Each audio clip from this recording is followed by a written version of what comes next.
మరి ప్రభుత్వం మా ఇల్లు కూల్చడానికైతే 200, 300 మంది పోలీసులు పంపించింది. ఈరోజు మాకు మద్దతుగా జగన్మోహన్ రెడ్డి గారు వస్తే ఒక పట్టమని 10 పోలీసులు లేరండి. ఇది ఎంతవరకు కరెక్ట్ అంటారు? ప్రభుత్వం ఏందైనా మాకు మద్దతు తెలిపి మాకు మద్దతుగా వచ్చారు కానీ ప్రభుత్వానికి వ్యతిరేకంగానే ఇంకే విధంగా రాలా. అసలు కాదండి, పవన్ కళ్యాణ్ గారికి గోడ కూర్చొనే ఎక్కడి దాకా వెళ్ళిపోయారు. మరి మా ఇల్లు కూల్చారు, మమ్మల్ని రోడ్డు మీద పడేశారు. మాకు తినటానికి తిండి ఏంటి, మేము ఎక్కడ ఉంటున్నాం ఏంటని ఈ ప్రభుత్వానికి పట్టింపు లేదా ఏంటండి? అది మేము ఎక్కడికి వెళ్ళాలి? మేము బ్రతకాలా వద్దా? మాకు పిల్లలు ఉన్నారు. పెళ్ళికి వచ్చిన ఆడపిల్లలకి పెళ్లి చేద్దామని ఉంచుకున్న స్థలాలు కూడా ఉన్నాయి ఇందులో. వాళ్ళు ఏమైపోవాలి?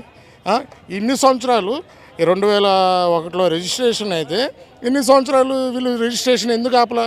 2023లో ఆపారు, ఎందుకు ఆపలేదు? మరి ఎందుకు ఆపలేదు? వీళ్ళందరూ కావాలని కేవలం డబ్బు ఉంటే ఏదైనా జరుగుతుందండి. ఈ హరి అనే వ్యక్తి ఎవరండి? రాజకీయ నాయకుడా ఏంటి?